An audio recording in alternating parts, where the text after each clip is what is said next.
And our national anthem here on this Monday evening as we are past the 9 o'clock hour. Listen to KCCR Pierre Riverfront Broadcasting Station. John Winkler alongside Greg Dean. And both these two teams, Greg, are trying to go 2-0 here on this night as they both beat Sioux Falls East. Post State won game 9-5. Minot just knocked off Sioux Falls East 20-5 in that second game as now both teams looking to go 2-0. Post State and Minot met a couple weekends ago in the Minot tournament, the final game for each of those two teams. Post State got the win 6-3 over the Vistas. It was Minot that had another game scheduled, but was canceled due to the storms that were moving through the area. Post State went 2-2 to finish out that Minot tournament, and here they meet again for the second time, a second of three meetings on 3 different days. They'll play tomorrow afternoon at 12, and of course that game will be right here on today's KCCR, KCCR.com. Before we get more into this game, I also want to say that if you're looking for severe weather coverage, that is over on our FM stations right now. News Director Zach Nelson has it on Country 95.3 as well as Capital City Rock over on our other 2 Riverfront broadcasting stations. Great. This should be a good matchup here. These two teams played really well against each other a couple of weeks ago, and it is senior night here for Post State, and all 10 seniors. They have 11 on the roster. Gray Zabel, who's already left for North Dakota State. All 10 guys for Post State, those seniors, are in the lineup here for game number 2. Yeah, and much like in Minot, when the last time these two teams met, there was weather that rained out or took care of the last day or the last day of the Minot tournament, and we've got some weather in the offing here. So a lot of parallels from tonight to the last time these two teams met. First pitch is at 9:09. It was taken for ball 1. This next pitch will bounce in now 2-0. Justin Houlette is on the mound for Post State as he is working as Chase Burke, the leadoff hitter. It was a 6-3 win for Post State a couple weekends ago. The 2-0 from Houlette. There's a ground ball to the left side. The shortstop, Cade Hinkle, goes off of his glove, and the leadoff man is aboard. Garrett Stout is behind the plate here in game number 2. Cade Hinkle is at shortstop, and the leadoff man is on base for Hunter Rizika to step to the plate, as that will be an error charge to Hinkle to open up the ball game. It's funny how the Hinkle has not played a inning of shortstop, and the first ball hit, it goes right to Hinkle. They have to not even field on an easy, slow roller. It's one of the backhand in the hole that he's got to try and deal with. The first pitch to Rizika's upstairs for ball 1. Yeah, that's got to be a big time change of pace for Hinkle to only see the pitcher and the catcher as he's looking in from the shortstop position. Usually, where he's been for virtually every inning of his Post State career, he's looking out onto the field and seeing all 8 position players. The 1-1 is over for strike 2. It is now 1-2. We'll go through the starting lineups here for the Vistas in just a second, as well as the defensive positioning for Post State. As there's 1-2 here to Hunter Rizika. The 1-2 pitch. There's a ground ball back up the middle. Another chance for Hinkle to the 6-4-3 double play is not going to work as it goes past Iverson. It will go as a fielder's choice, but it will be 1 out and 1 on at first base. So no error will be charged to Coverdale, but it is a fielder's choice on a 6-4 putout of Chase Burke. And they'll bring up Derek Nygaard. He's the number 3 hitter, the shortstop. Jake Plummer will about clean up. He's playing first base. Dylan Vigested's the DH batting 5th. Kersey Harris, the third baseman, batting 6th. Braden McCarty's the catcher, batting 7th. Talon Hebert's the right fielder, batting 8th. And Caleb Rain is the left fielder as he bats 9th to round out the order for the Minot Vistas. On the mound again is Justin Houlette. The first pitch is upstairs for ball 1.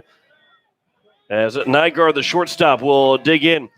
He pitched against Post State, did not hit in game number 1 as he fouls that one out of play. It's now 1-1. Nygaard was the starting pitcher for The Minot Vistas went 5 innings, gave up 9 hits, 5 runs, 4 of those earned, and 3 strikeouts. Did not walk anybody, as that one will get through Stout, and to second base will be Rosica. And it's now runner at second here, and a 2-1 count with 1 down here in the top of the first inning. Justin Hulett, the starting pitcher tonight for Post State, his 5th game on the mound in 2020 for the Eights. He's got 8 1/3 innings under his belt so far. He is 0-1 on the year, 14 hits allowed, 13 runs, 8 of them earned, 5 walks, 4 strikeouts, and a 6.72 ERA on the year for Justin Hulett. 2-2 is the count. And how many walks did you say that he has? Only 5? 5 walks, 4 strikeouts. And that's the key right there, is the 5 walks that he has allowed. That he does not allow many walks. That was a shot to right field, right to Will Van Camp, and he'll make the catch, and there's now 2 down, as that'll bring up Jake Plemmel. As we go through the defensive positioning here for Post State, Jack Van Camp is in left, Will Van Camp is in right, and Matt Lusk is sandwiched in between the two at center field. A.J. Gaines at third base. Kate Hinkle is the shortstop. Andrew Coverdale at second. River Iverson, the first baseman. Garrett Stout is behind the plate, and Justin Hulett will deliver the first pitch over to Kate Hinkle at short. He'll field the throw to first. That will be in time, and that will retire the side as Plemmel goes head over heels past first base. And the leadoff error does not come back to haunt Post State. No runs, no hits, 1 error, 1 man left on base. We played a half an inning. No score between Post State and Minot, as Post State will come to the plate. You're listening to Post State Baseball on today's KCCR and today's KCCR.com.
Here in the bottom of the first inning, as we go through the starting lineups here for Post State, they have have 9 of the 10 seniors in those 9 spots. Obviously, the other of the 10 seniors is on the mound, and that's Justin Hulett.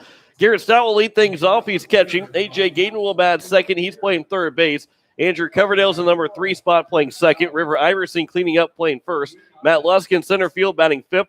Jack Van Camp's in left batting 6th. Will Van Camp right field batting 7th. Kobe Carr's a DH batting 8th.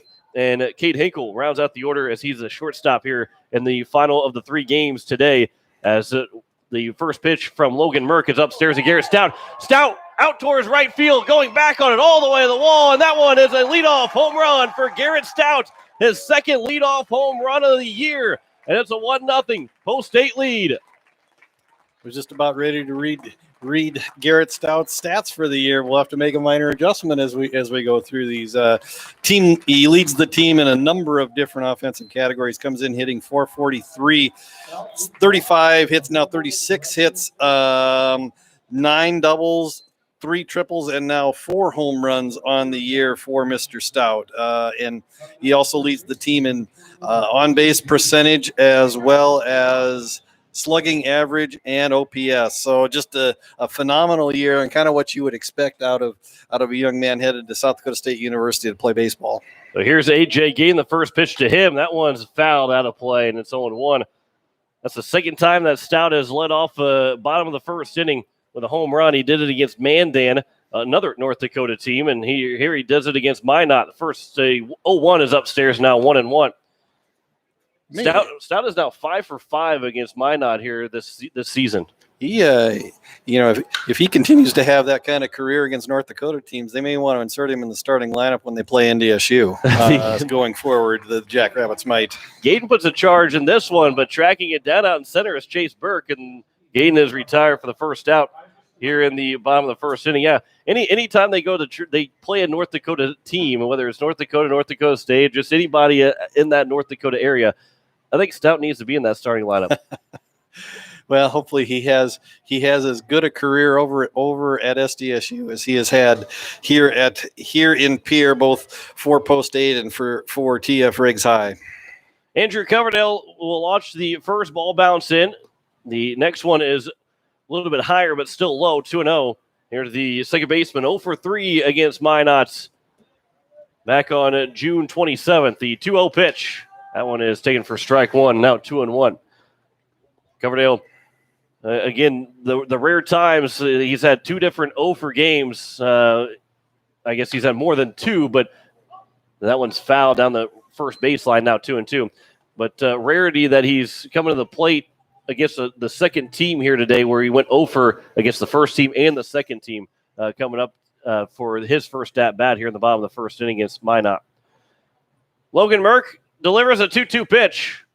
Bounces in, now 3-2. On deck is the cleanup hitter, River Iverson, playing first base here in game number 2, as Coach White is jumping up the lineup a little bit, but making sure all of his seniors are in the starting lineup. The 3-2 is bounced to the shortstop. Nygaard will field, the throw to first is in time, and there's now 2 down. As we go around the horn for the defensively for Minot, Rain is out in left field, Burks in center, Hebert's in right, Harris is at third, Nygaard at short, Razika at second, Plummel's at first, McCarty is the catcher, and Logan Merck, the starting pitcher here for the Minot Vistas. The first pitch to River Iverson. That one's over for strike one. And so far, 2 good bounce back at bats for Logan Merck after giving up the leadoff home run to Garrett Stout. The 0-1 pitch to Iverson. That one will bounce in. Now 1-1. Iverson went 2 for 4 against Minot on the 27th. He scored 2 different runs in that 6-3 win. There's a chopper to the third baseman, fielded by Harris, and he cannot field it cleanly. And that would have been a tough play to make with the speed that Iverson has, and probably going to say another infield single for River Iverson. Chalked that up, and I wish we had the actual stat of how many hits he has in the outfield and how many he has in the infield, because I think the infield one is winning.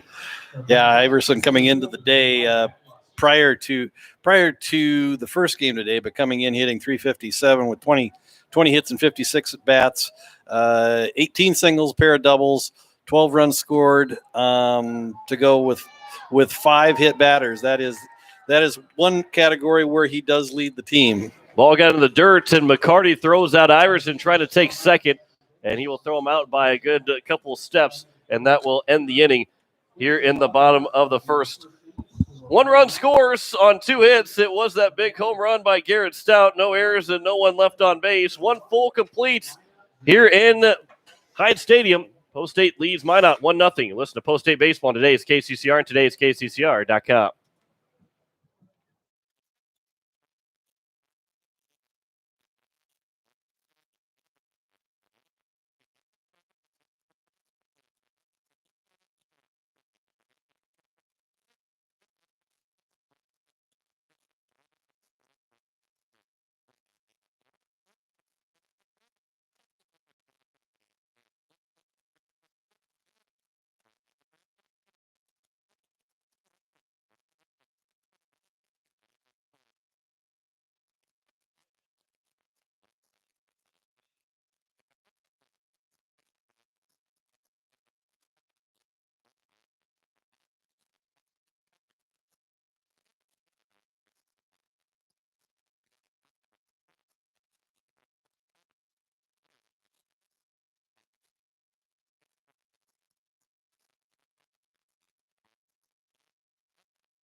As we welcome you back here to Hyde Stadium, top of the second inning, it is Dylan Vigestead, Kersey Harrison, and Braden McCarty to lead things off. First pitch is a check swing by Vigestead, and it'll be bounced foul.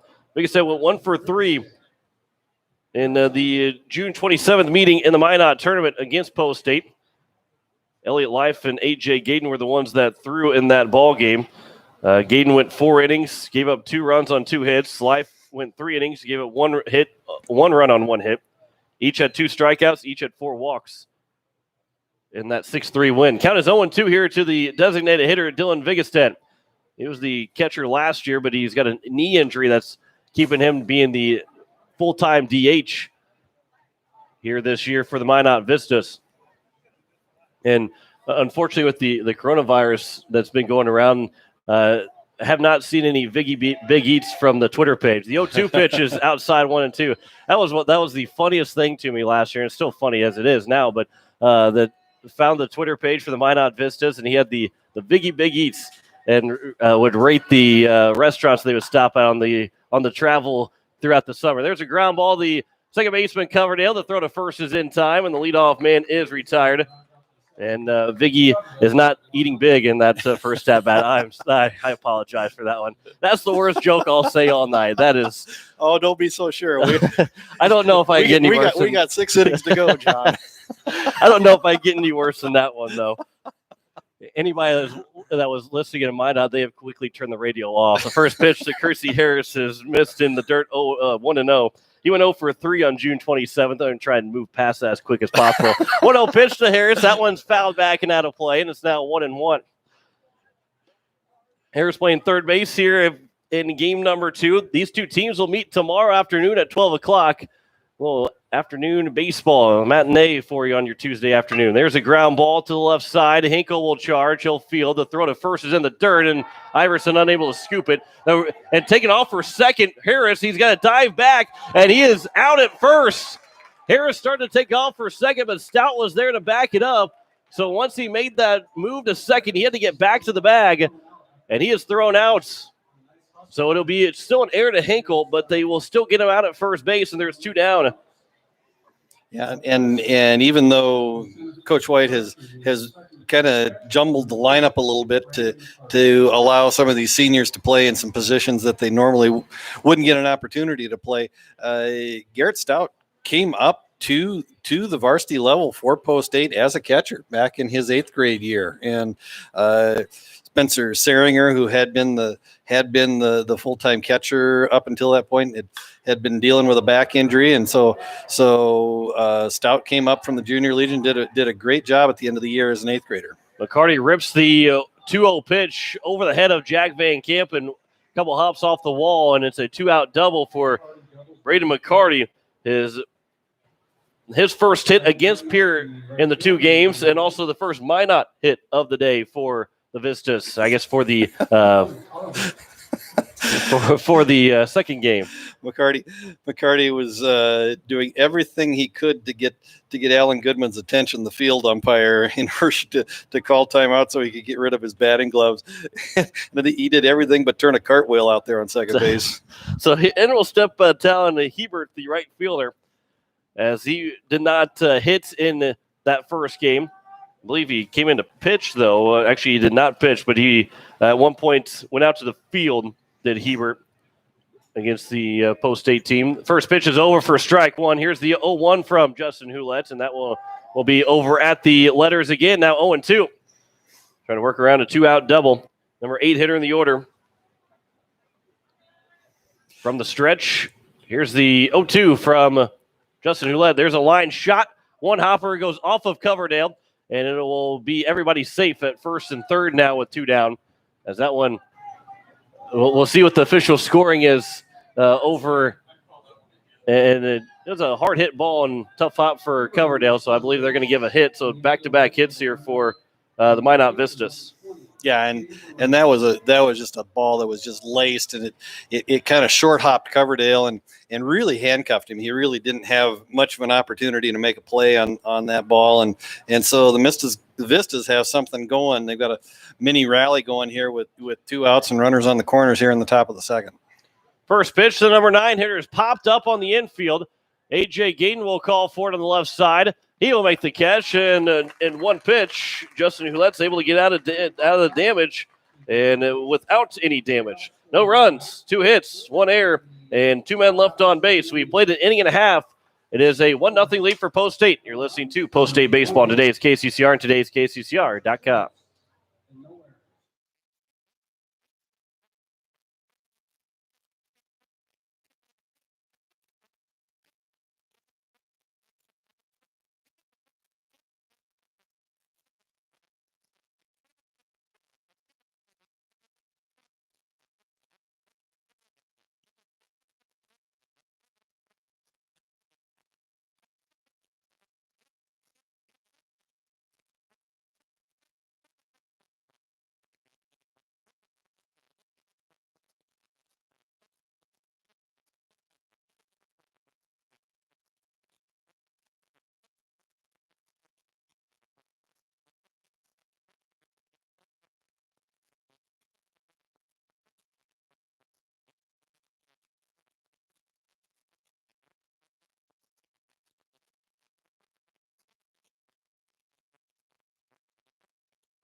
It'll be 5, 6, and 7 here for Post State as they lead 1-0 over the Minot Vistas in what is a bizarre-looking line to have just only 4 batters come to the plate with 2 hits in the inning, 1 run on 2 hits, and they only had 4 guys come to the plate technically in that bottom of the first inning as Matt Lusk will step back to the plate after River Iverson was thrown out trying to get to second on a pitch in the dirt.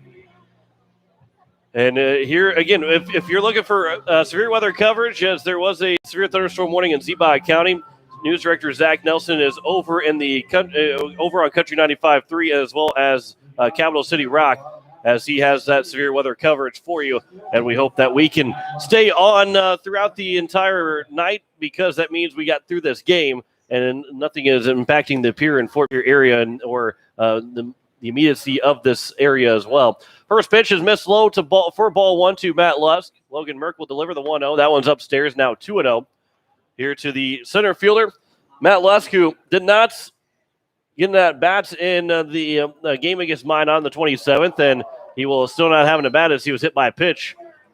And that one hit right below the left shoulder and right around the rib cage. That one probably doesn't feel too good for Lusk.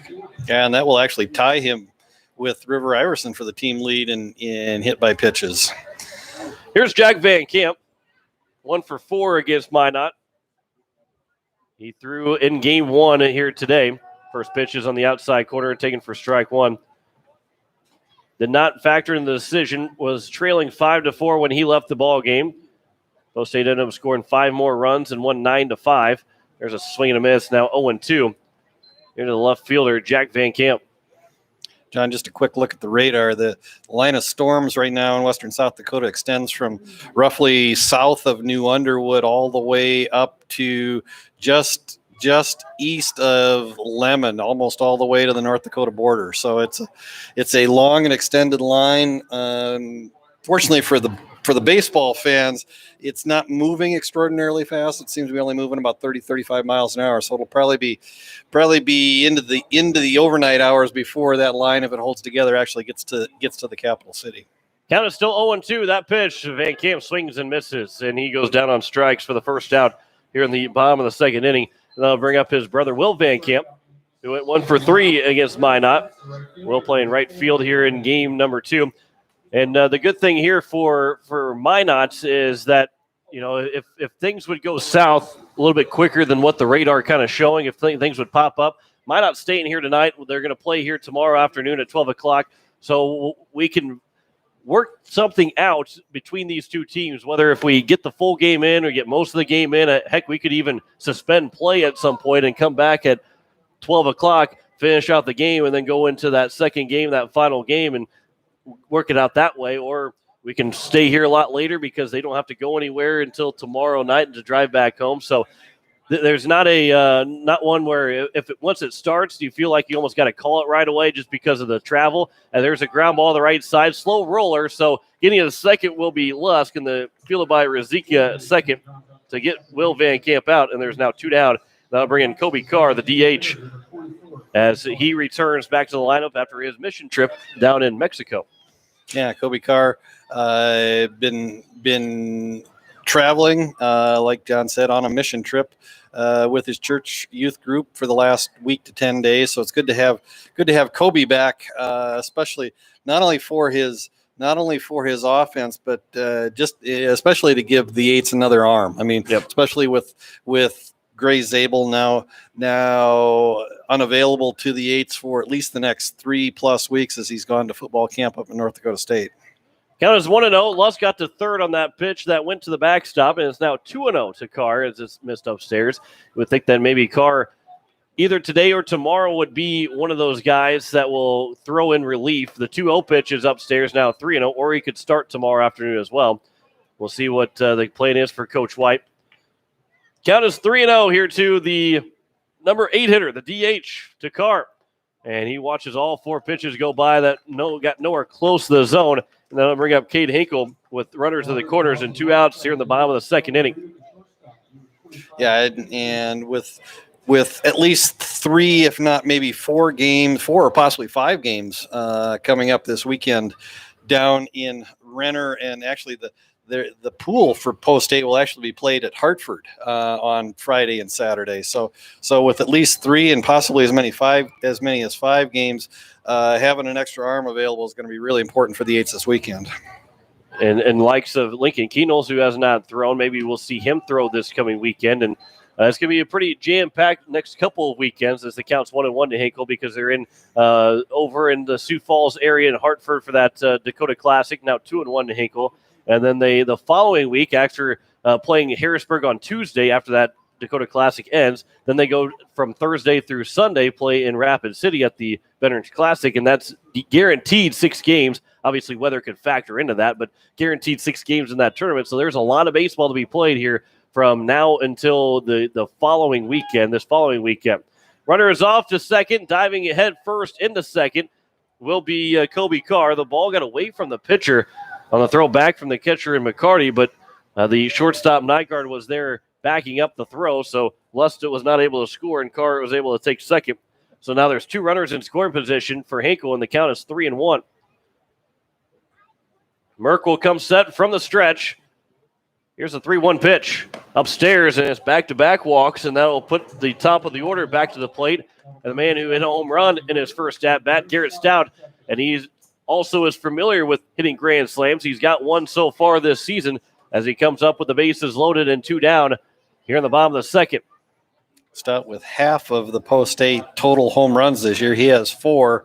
The rest of the team has 4 combined. The first pitch from Merck to Stout.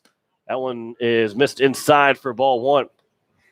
And Stout obviously would love to hit one over the fence, go 2 for 2 with 2 home runs, but find a way to put the ball in play, as that one's going to get to the backstop. Matt Lutz is going to score, so there will be no chance for a grand slam, but 1 run does come in, and it's now a 2-0 lead for the Eights.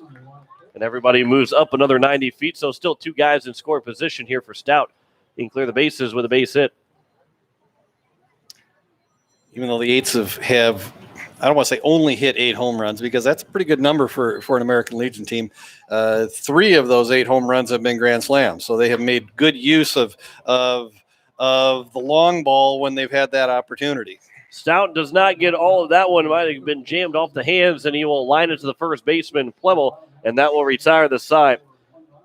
1 run on no hits in the inning, no errors, and 2 men left on base. We have played 2 complete. Post State has upped their lead to 2-0. You're listening to Post State Baseball on today's KCCR and today's KCCR.com.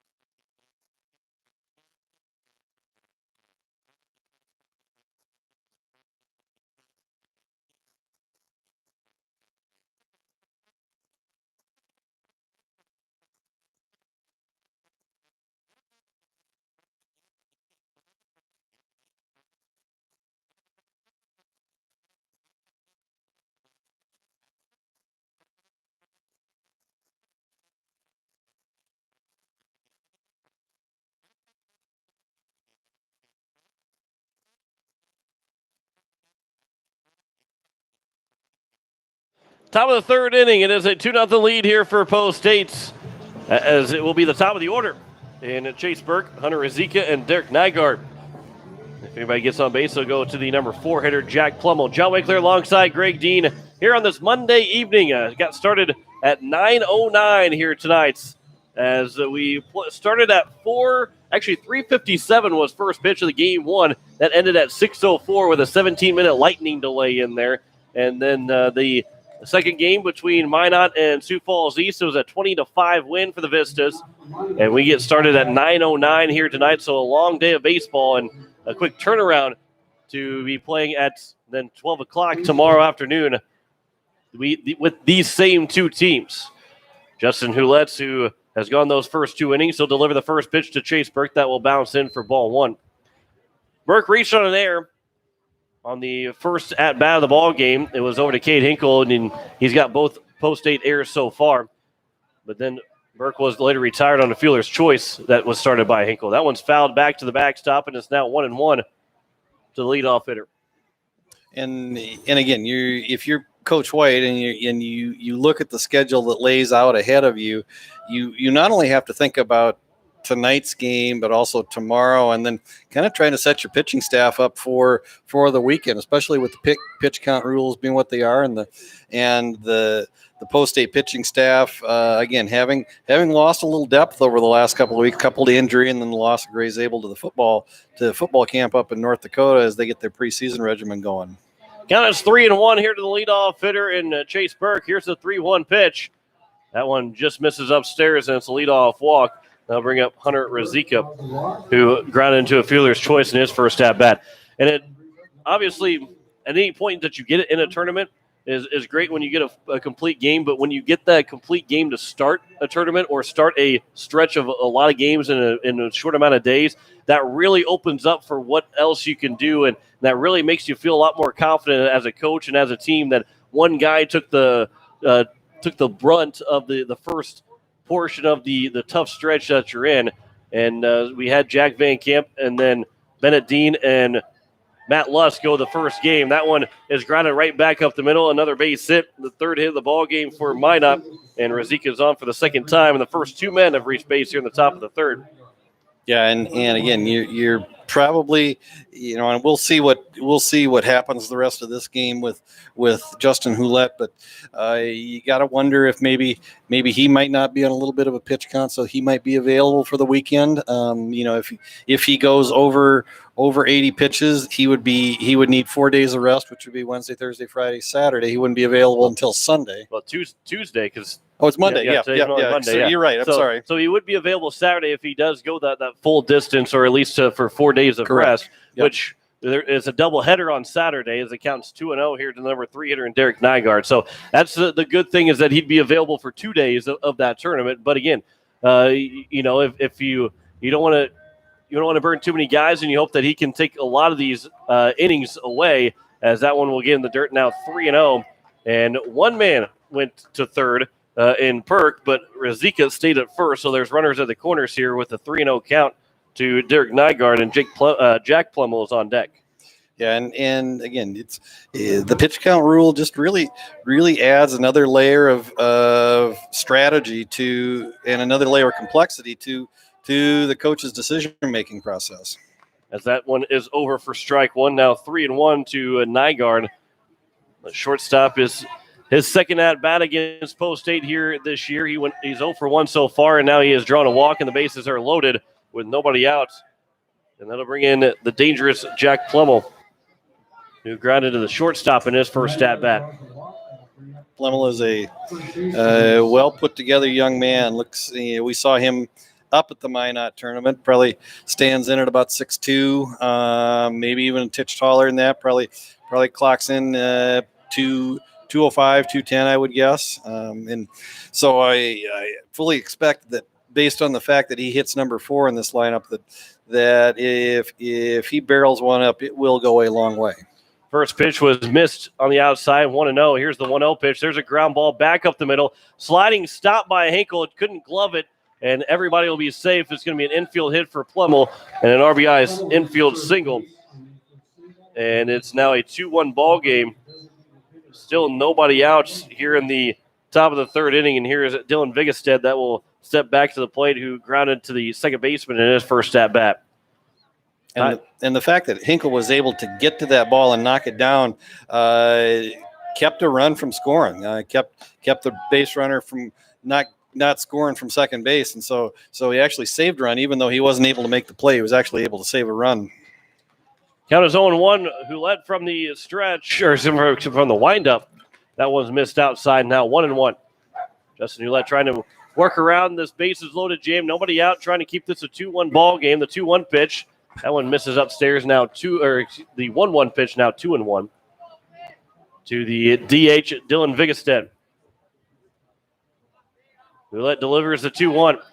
That one will bounce in now 3-1, and going to go right at him here. No place to put him. I want to walk in that tying run. From the windup, here's the 3-1 pitch.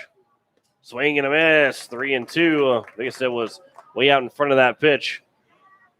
This would be a big strikeout here for Justin Houlette. The 3-2. There's a line shot. Is it going to get foul? It does. Just barely foul by 6 inches. And it stays at 3-2. That's a hard-hit foul ball that Justin Hulett will absolutely take. Get a chance still to strike out Vigestead.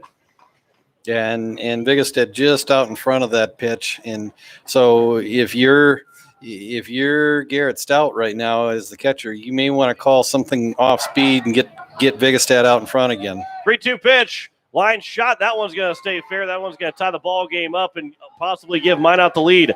Van Camp will throw it to third. Scooped up by Gaden, and it's a 2 RBI single from Dylan Vigestead. And it's now a 3-2 Minot lead here in the top of the third with nobody out. Yeah, almost the exact same pitch and almost the exact same result, except Vigestead stayed back just a fraction of a second longer and was able to line it over the head of Gaden for an RBI single, this time just inside the foul line, just inside fair. And the Vistas have a 3-2 lead here now in the top of the third. Kersey Harris will try and bunt. He'll bunt it down the first base line. It'll be fielded by Iverson. He will tag the man out, and Harris heading to first. He tried to dive around that tag going to first base, and there is now one down, but both runners move into scoring position on the sac bunt by Harris.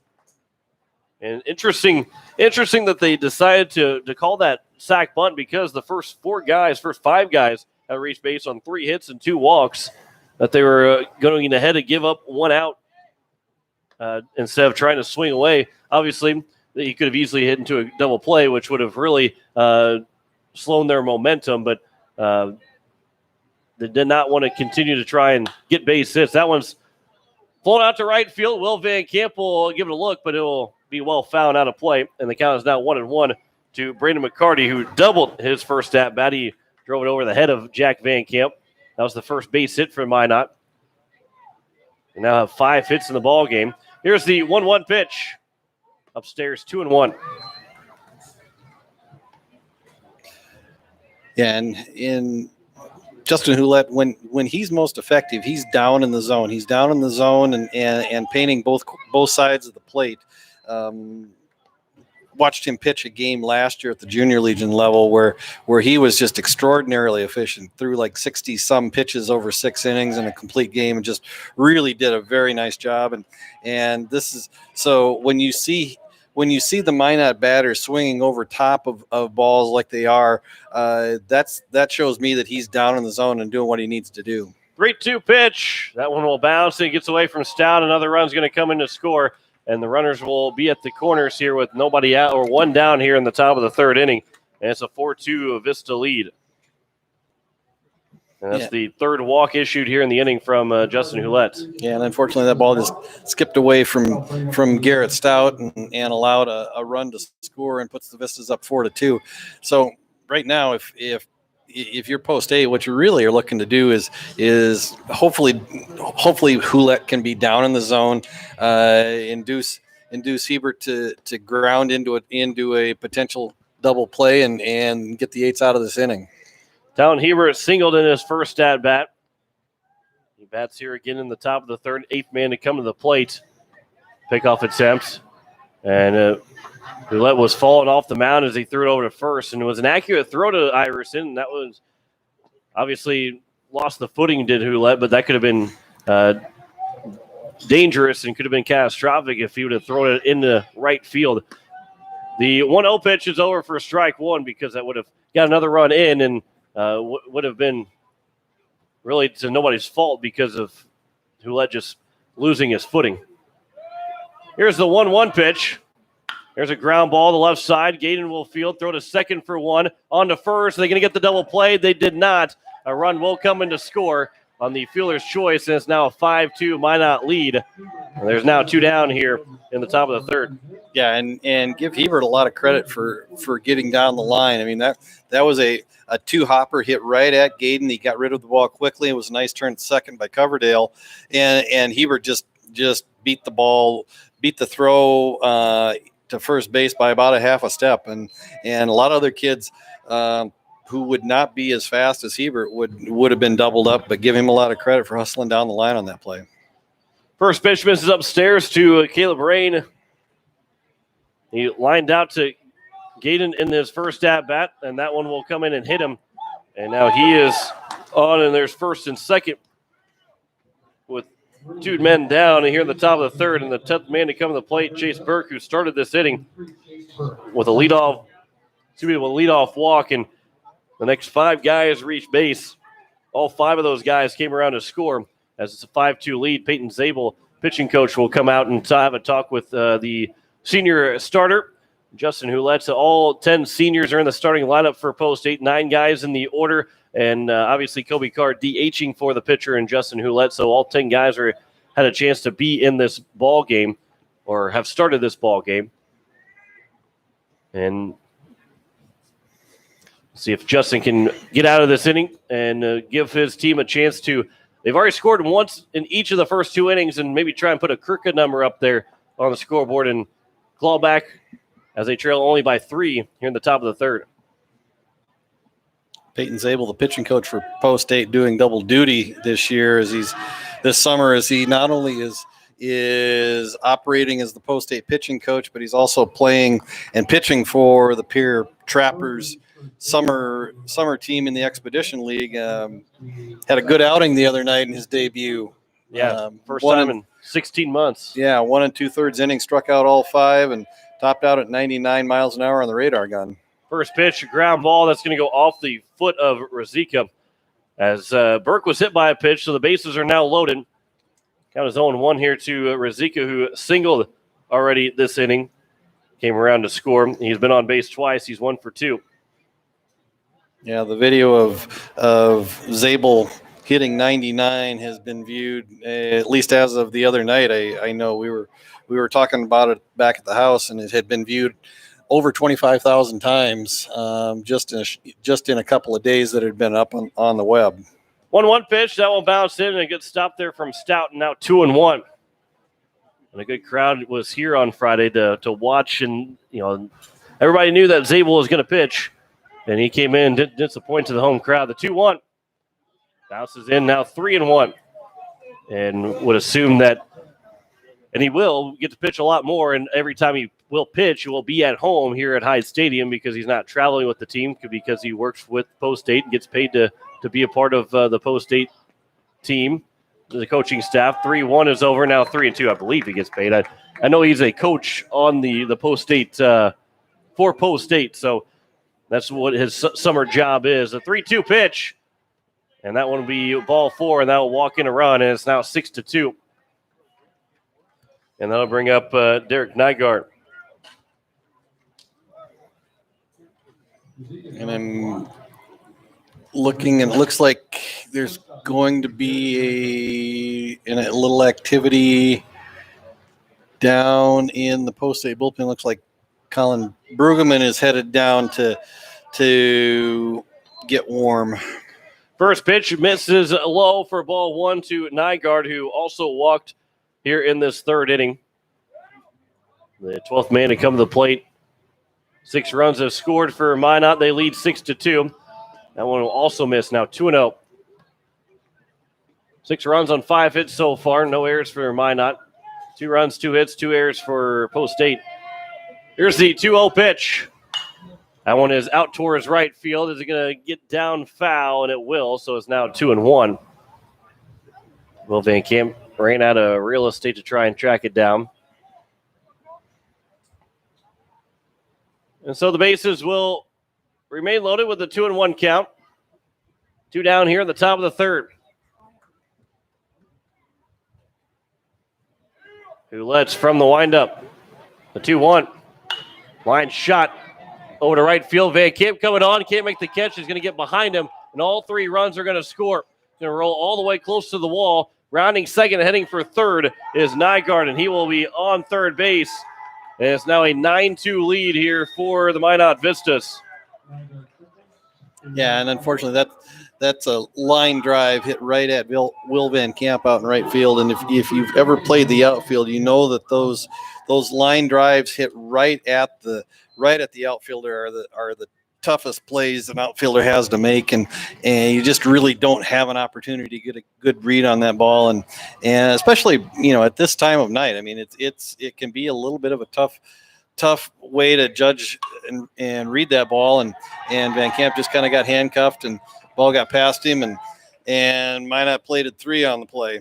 And there's a base hit past the diving second baseman Coverdale, and that's now an even 10 up on the scoreboard for the Minot Vistas here in the top of the third. They now lead 10-2, and now bring up Dylan Vigestead, who singled home 2 runs here in this top of the third inning. From the stretch, here's the first pitch to Vigestead. That one's taken for strike 1. Looks like Elliott Life and Brueggemann are out there warming up. Lefty and a righty for Post State. Here's the 0-1 pitch. That one is at the letters, now 0-2. And the Vistas have got themselves a big lead here in the top of the third. Here's the 0-2 pitch. That one will hit Vigestead. And from 0-2, and now is first and second. And Kersey Harris, who made the first out, will be back up to the plate, and we will have a pitching change. Looks like Brueggemann is going to be the one to come in. Looks like White was calling for the right-handed pitcher in Brueggemann. We'll step aside for a minute, come back and tell you the changes. You're listening to Post State Baseball on today's KCCR and today's KCCR.com.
Colin Brueggemann is in here to pitch for Post State in the top of the third inning, trying to finish out this third as John Winkler alongside Greg Dean. Justin Hulett could not get out of this third inning as it's a 10-2 lead here for the Minot Vistas.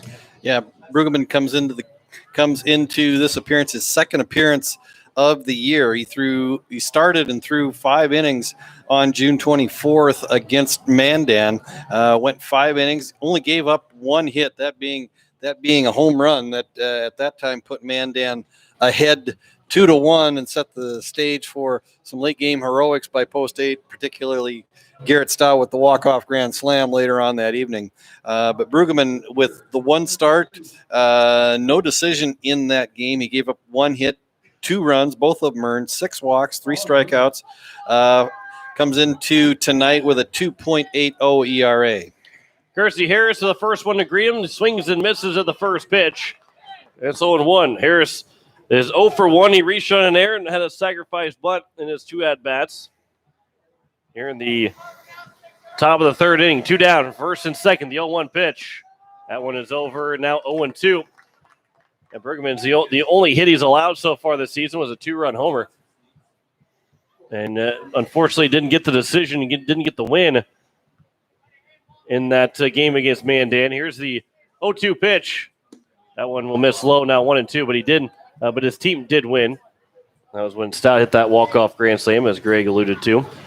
Yeah, Brueggemann has pretty good velocity. And again, just it really pitched well against Mandan, and just I think if given an opportunity to get some more innings in, could, especially now with Post State being down a couple of pitchers, wouldn't surprise me if over the last couple of weeks of the season we see more of Colin Brueggemann on the hill.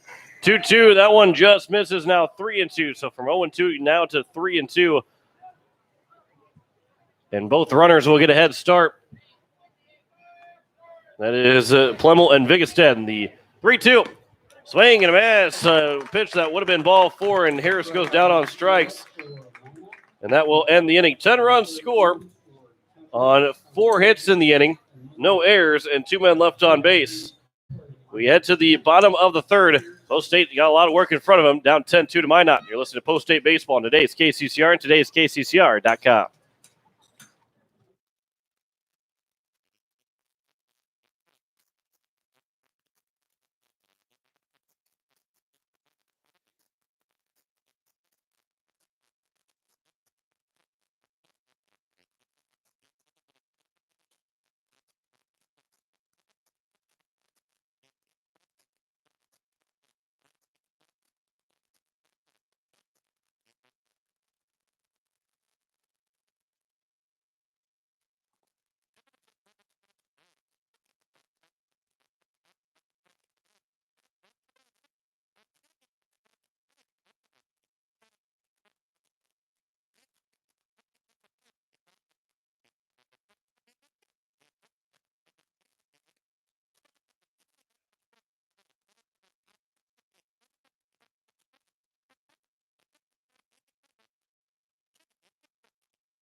Here in the bottom of the third inning, it is 2-3-4 here for Post State. A.J. Gayden, Andrew Coverdale, and River Iverson as they are down 8 here going into the bottom of the third inning. A 10-run at top of the third for Minot.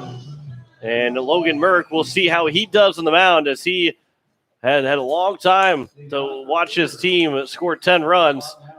Got him a lot of cushion, but we'll see how effective he is in the first couple of batters as A.J. Gayden, who hit a hard ball out to center field, but was caught by the center fielder. First pitch is upstairs for ball one to A.J. Gayden. And a lot of times coming out of a long inning where you've been sitting around the dugout as a pitcher, you just are a little stiff, and probably the best thing to do is to just if you're Post State, grind a couple of at bats. As Gayden will ground the 1-0 pitch to the third baseman. A great backhand stop by Harris, but the throw was too low. It gets past the first baseman, and Gayden will get to second on a leadoff error by the third baseman, Harris, their first error of the ball game. And here's Andrew Coverdale. It's one way to get the start going here. You get the first man aboard. He's already in scoring position. Obviously, you can't get all 8 runs back in a couple of swings. It's going to take a while to get those 8 runs back, but just pass it on to the next guy, find a way to get on base. That one is picked up by the catcher. The throw to third, and Harris, he might have came down on the bag as he jumped up for it, tried to get the tag on Gayden. But he seems to be okay. The first pitch was a ball to Andrew Coverdale. Minot has someone up in the bullpen. We'll try to get that name for you. I know it's number 5, but we'll see if we can find the lineup and get that name for you. That is Trent Greel. That will be that man in the bullpen. The ground ball to the shortstop, fielded by Nygaard. The throw to first is in time. It does drive in Gayden, so it's now 10-3. And another run across the plate here. That's now a run in each of the first 3 innings for Post State on the RBI ground out from Andrew Coverdale. So Trenton Greel is the man that is warming up for Minot, and with a 10-3 lead, and as long of a layoff that Merck had between those innings, that maybe he will have a short leash here in this ball game. First pitch misses the backstop, 1-0. You're listening to KCCR Pierre Riverfront Broadcasting Station.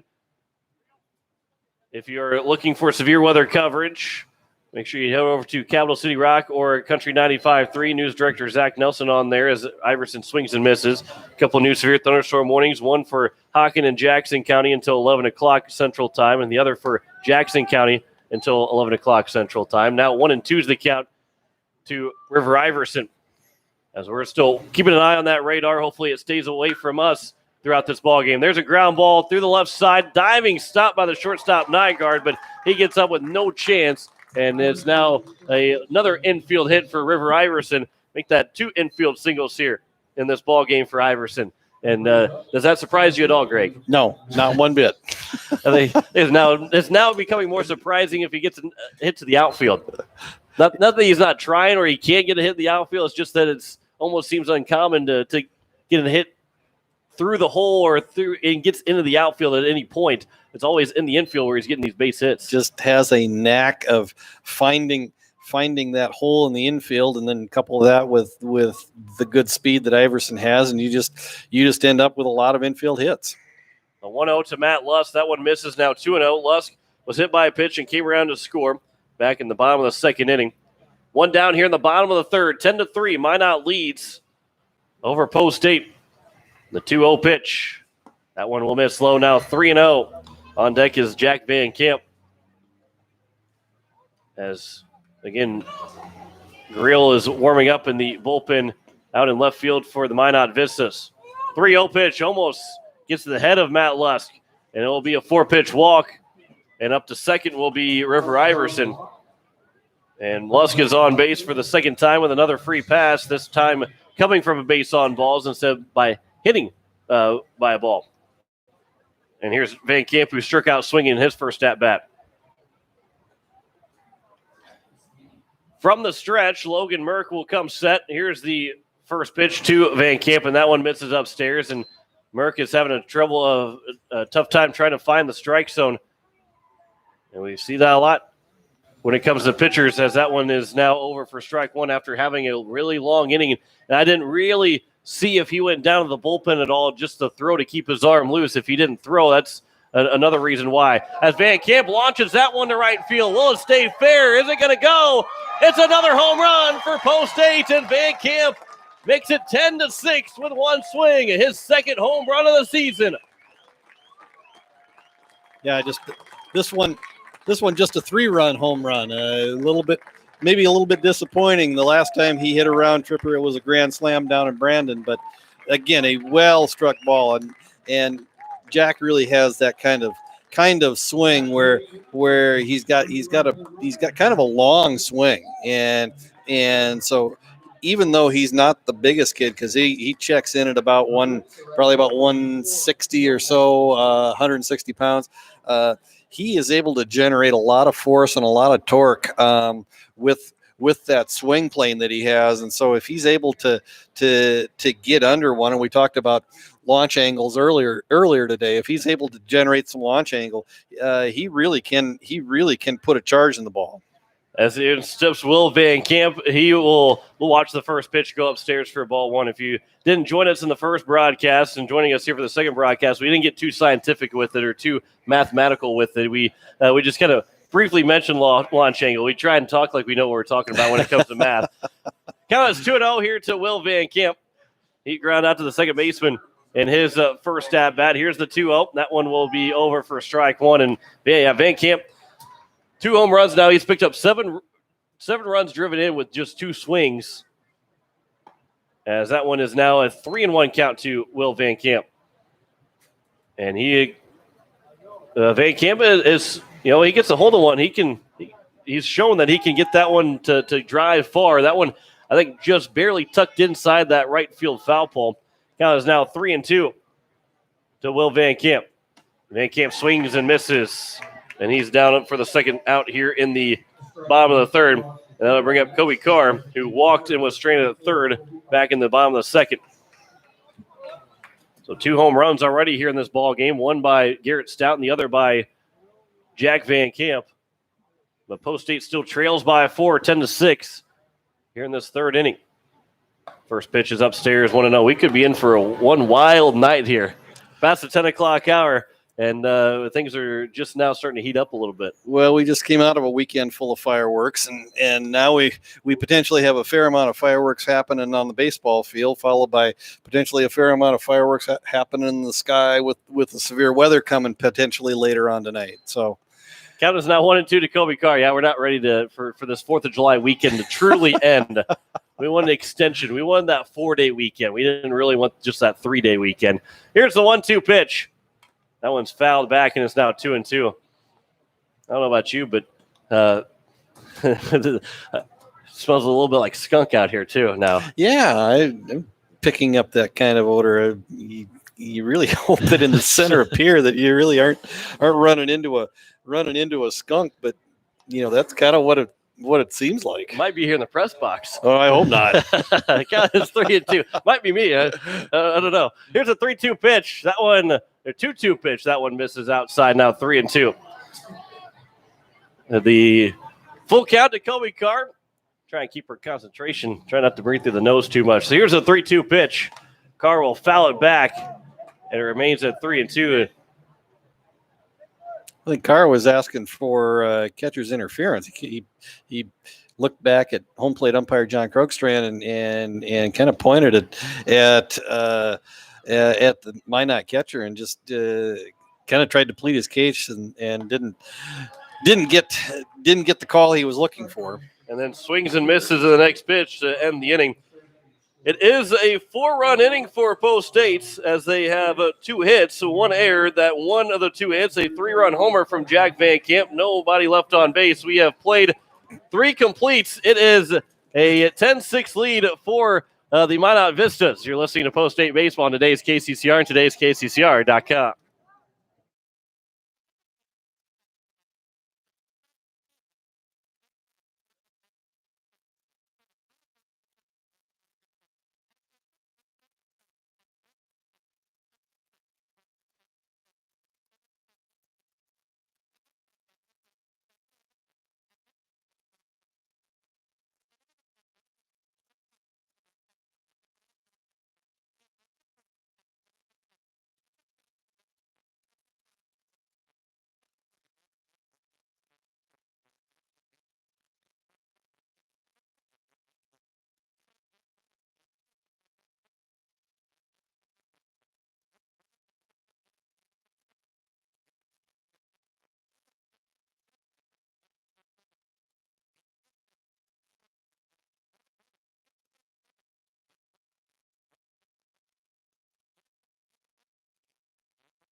Here in the top of the 4th inning, it is a 10-6 lead for the Minot Vistas as John Winkler alongside Greg Dean. 7, 8, 9 here for the Minot Vistas as it'll be Braden McCarty, Talon Hebert, and Caleb Rain here in the 4th as they had 16 guys come to the plate last inning. 15 guys come to the plate last inning in that 10-run top of the 3rd. First pitch from Colin Brueggemann misses low for ball 1. Yeah, again, Brueggemann comes into his 2nd inning of work after getting the 1 batter he faced in the 3rd to retire Minot and get out of the jam after they had scored those 10 runs in the top of the 3rd. Count is 1-1 as McCarty skies that one out of play. He is 1 for 1. He doubled in the 2nd. He was walked and was retired on a fielder's choice in the 3rd. The 1-1, it will hit the top of the zone now, 1-2. And Brueggemann's job is that 10 on the scoreboard to remain at 10 as long as possible and give Post State that chance to rally all the way back. 1-2 pitch. That one will bounce in now, 2-2. They got 4 of those runs back in that 3rd inning and only trailed by 4. They picked up half of those runs in 1 inning to start that comeback trail. Count is 2-2 to McCarty. The pitch, that one's chopped foul, and we'll do it again at 2-2. And part of what makes Colin Brueggemann effective is that there's a distinct change of speed between his off-speed pitch, which is his curveball, and his fastball. There's a distinct difference in terms of how we see it up here and there. He just broke off another really good curveball for strike 3 and retires the first Minot batter of the 4th inning. And Brueggemann has struck out both guys he's faced so far here in this ball game, and that'll bring up Talon Hebert, who was 1 for 2. He singled in the 2nd and also reached base on a fielder's choice. He came around to score in the 3rd inning. Here's the first pitch from the right-hander Brueggemann to the right-hander hitting Hebert. That one will bounce to the backstop, and it's 1-0. With nobody on base, Stout didn't try too hard to get in front of that ball, and instead of just trying to scoop it, there's a quote from Major League that is coming to mind that I am unable to say on the radio as the 1-0 pitch is over for strike 1. This is not satellite radio. Yeah. This is not an R-rated version of this play-by-play. Here's the 1-1 pitch to Hebert. There's a floater to the first baseman, Iverson. He'll make the catch, and there's now 2 down here in the top of the 4th, and they'll bring up the number 9 hitter, and Caleb Rain, the left fielder, who was hit by a pitch, and he also he lined out to the third baseman, Gaden. 2 down here in the top of the 4th. Colin Bergman looking to get a 1-2-3 inning. First pitch is fouled back, and it's 0-1 to the number 9 hitter. You look at last game, and obviously through the first 3 innings of this game, we have not had a 1-2-3 inning for Post State defensively, as it's now a 1-1 count. All 7 innings, at least 4 guys came to the plate for Sioux Falls East. And at least 4 guys have come to the plate here in the first 3 innings for the Minot Vistas. 1-1 is upstairs, now 2-1 to the number 9 hitter, Caleb Rain, and then it's back to the top of the order for Chase Burke. Still warming up the bullpen and actually getting done warming up the bullpen is Greel. Here's the 2-1 pitch. There's a ground ball to the right side, and here's the first 1-2-3 inning of the day for Post State. As Bergman has retired the first 4 guys he has faced. No runs, no hits, no errors, no one left on base through 3.5. Minot leads 10-6. You're listening to Post State Baseball on today's KCCR and today's KCCR.com.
Here in the bottom of the 4th inning, 10-6, a Post State lead, Post State trailing to the Minot Vistas, as it will be 9-1-2. Cade Hinkle, Garrett Stout, A.J. Gayden. If anybody reaches base, it'll go to Andrew Coverdale, as Post State trying to work their way back, as Greel is going to be on the mound now for the Minot Vistas, as Logan Merck goes just those 3 innings, giving up those 6 runs. It is Trenton Greel that's now on the mound for the Minot Vistas. Yeah, we're on pace right now at 10:15 p.m. Central Time. We're in the middle of 4th inning, halfway through this game, and if we are able to stay on this pace, I think we're going to be able to avoid the rain, but it might be close. Yeah, it's starting to get a little bit closer and closer here to the capital city. First pitch misses low for ball 1. If you're looking for severe weather coverage on your Riverfront broadcasting stations, head over to Capital City Rock 104.5 and Country 95.3 for severe weather coverage. News director Zach Nelson also has the Facebook live stream going, as Hinkle skies this one out in a shallow left field. The shortstop Nygaard will go back into shallow left to make the catch. And the leadoff man's retired here in the bottom of the 4th inning. Going to bring up Garrett Stout, who's 1 for 2. He lined out to this first baseman his last at bat, and of course he led off the bottom of the 1st with a solo homer. Post State led 2-0 in this ball game. Trail as many as 10-2, and now it's 10-6. First pitch to Stout. That one is over for strike 1. And looking at the radar, the leading edge of that line of storms coming in from the west is just kind of right at the western Stanley County line. Stout will ground the 0-1 pitch up the middle for a base hit. He's now 2 for 3 and make it 6 for 7 against Minot here this year. And he is halfway through the cycle, although he didn't get the toughest one of the 2 toughest ones out of the way. He's got one of the 2 toughest in the home run. Hasn't got the triple yet. If he had got the triple in the home run, I would say we put him on the cycle watch. But he's still He's still halfway there. A.J. Gayden will take ball 1. He is 0 for 2. He reached base on an error to lead off the bottom of the 3rd inning. Came around and scored the RBI ground out from Andrew Coverdale. Started that 4-run 3rd inning for Post State to pull them within 4. Here's the 1-0 pitch. That one's grounded foul left side and heads up over there in the Minot dugout. I mean, a couple of the Minot players who are on the near end of the dugout kind of get up and dance a little bit. As from the stretch, Greel will come set. Here's the 1-1 pitch. That one's at the knees, now 1-2. 10-6 here in the bottom of the fourth inning. 10 runs, 6 hits, and 2 errors for Minot. 6 runs, 5 hits, 2 errors for Post 8. Count is 1-2. And the 1-2 pitch. As Gaden will chop it foul as Stout was off with the pitch. And it remains at 1-2. Just got a text from a listener out in Rapid City. John said the storm we're watching brought golf ball size hail to parts of Rapid City, but the winds weren't too violent. Heavy rains for about 10 minutes. He said we may need an umbrella to get to the car if this game goes too long. And a pickoff attempt back in safely as Stout. I hope there's no golf ball size hail with this. I'll take the umbrella to get back to the car as long as we don't have any golf ball size hail with this storm. Yeah, I'll dry out, but that golf ball size hail can do some damage to bodies like mine. I know that. Here's the 1-2 pitch. That one's outside, 2-2. It can't make me look any worse, but I'm more worried about my car. Yeah, golf ball size hail would make anybody look worse. I don't care what you look like going in. The 2-2 pitch, as Gaden will foul that one off as Stout was off of the pitch again, and it remains at 2-2. And I share the same concerns for my car as well. Well, I appreciate you telling me I'm not that ugly. Oh, you're a good-looking young guy. I'm just happy to be seen with you. Steve Steele has already got that job of my hype man. You don't have to do anything else. Steele's already got that. When he retires from football, coaching football, he'll come follow me around and tell me how good of a job I'm doing all the time. He's your wingman, is what you're saying? I don't know. He's at least somebody that makes me feel better about myself. Here's a 2-2 pitch from Greel to Gaden, swing and a miss, and the throw to second. Stout will steal second. Almost a strike him out, throw him out. There's now 2 down, but Stout is in scoring position for Andrew Coverdale to come to the plate. Looking for his first hit.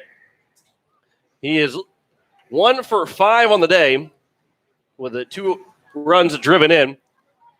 He's reached on an error 2 different times, and he's been a ground ball victim to the shortstop 2 different times. First pitch to Coverdale.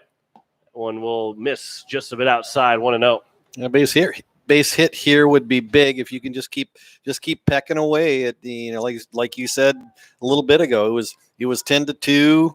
Eights have gotten it back to 10-6 now. If you can narrow that margin down to 3 and just keep pecking away and get a couple of big hits, pretty soon, next thing you know, you look at the scoreboard and the score's tied. As McCarty will walk out and talk with Greel, the count is now 2-0. Yeah, right now you're sitting down by 4, but if you score at least 1 run, that's 4 innings in a row that you've gotten a run, so you feel confident about scoring at least once an inning. But then you're starting to get into that realm of getting a couple guys on base and then being 1 swing away from tying this game up. Right now, obviously, you're going to have the bases loaded for 1 swing to tie it up. The 2-0 is over for strike 1. It's now 2-1. But as Post State is pretty familiar with hitting grand slams, it's not out of the realm of possibility. You end up blowing the bases in 1 swing. You could tie the ball game up down by 4. They've already hit 3 so far this season. Greel will come set. Here's the 2-1 pitch. That one will miss and get away to the backstop, and Stout will take third with ease. And now a 3-1 count. Obviously, it's still a base hit. Has to be had for Coverdale to drive in the run. But a walk would bring up River Iverson, who's 2 for 2 with 2 infield singles. Well, and never count the 8s out. They were down. Was it against Mandan up in Minot, or they were down by 3 or 4 going into the final at bat, and actually had the tying run on base and the winning run at the plate. The 3-1 gets away from the catcher, and it will be allowing Stout to score, and it's now a 10-7 ball game, and Coverdale didn't have to put the ball in play. He reached base on the walk, but the wild pitch will allow Stout to score, and it's now 10-7. And all of a sudden, you're only down by 3, and if you still are down by 3 going into the bottom of the 6th inning, the bottom of the 5th inning, your tying run is one of those first 3 batters that will come to the plate. You're within reach now, down by just 3 after trailing by 8 going into the bottom of the 3rd. Iverson looks at ball 1. Greg, you looked at the spray chart of River Iverson. Half of his hits, we are now for sure that over half of his hits have come from infield singles. Yeah, we took a peek at his spray chart, and Iverson had 20 hits coming into the game, 9 to the outfield, 11 to the infield. Now a combination of bunts and infield singles for Iverson, but just has an ability, just has a knack of putting the ball in a place that just makes it impossible to retire him at first base on a ground ball. Count is 3-0 here to Iverson. Andrew Coverdale is on at first. Matt Lusk is on deck.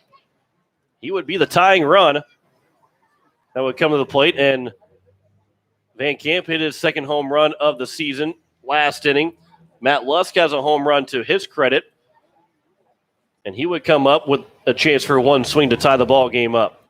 Obviously, hopefully, if he does come up, he's not trying to do too much to try and tie the game. 3-0 is the get me over strike, now 3-1.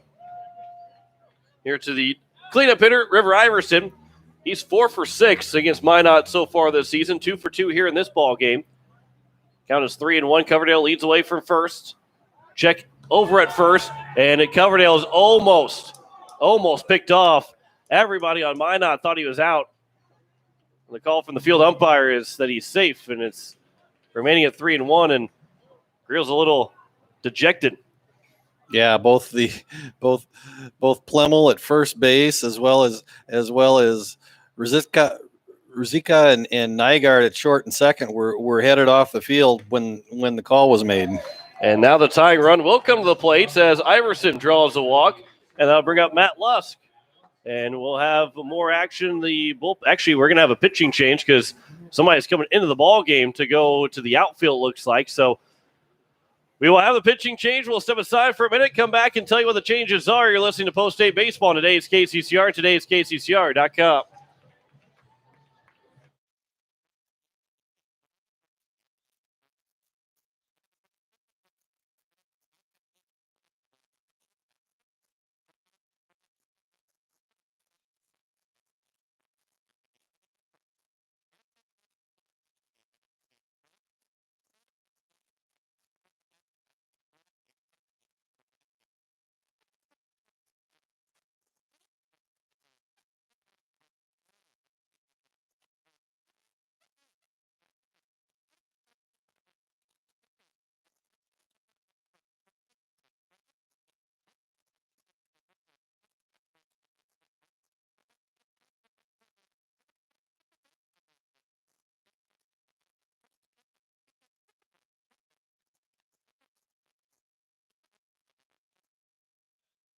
As we welcome you back here to the bottom of the 4th inning, it is going to be Derek Nygaard that will now come into pitch for the Minot Vistas, and Logan Merck will re-enter the ball game to be the shortstop and will take the place of Dylan Vigasta in the order as the DH is now done for the rest of the game as John Winkler alongside Greg Dean. And Greg, I think we saw this against Mandan that we had somebody re-enter as well. It might have been even for Post State, but being these two teams between North Dakota and South Dakota, and especially for us here in South Dakota, this game doesn't mean anything for seed points. That I think both coaches are okay with the re-entry rule to be had between these two games. Yeah, and if you look at the Minot bench, they're only carrying about looks like about 4 substitutes on the bench, and so I think my guess is that Coach White and Minot coach probably have talked prior to this game. Look at it as an opportunity to get some of their roster players some work, maybe in some different positions, which is what we've seen with Post 8 tonight with Garrett Stout catching, Hinkle at shortstop, River Iverson over at first base, and so just an opportunity to get some work in and get some at bats for maybe some players who don't necessarily get a whole lot of opportunities earlier on in the season. Nygaard misses with the first pitch to Matt Lusk. Nygaard was the starting pitcher against Post State in that 6-3 win for the Eights, the 1-0. That one's over for a strike. One went 5 innings through 78 pitches, 9 hits, 5 runs, 4 of those earned, and had 3 strikeouts. Did not walk anybody in the ball game. He did take the loss, though. Here's the 1-1 pitch from Nygaard to Matt Lusk. That one will miss low, now 2-1. Tying run is at the plate here for Post State. Coach Ryan Kruger of the Pierre Governor High School baseball team sent me a text, and I don't know if he thinks that we don't believe that Post State could come back in this game, but he said that too much experience and leadership on that team to fold when down by only 7.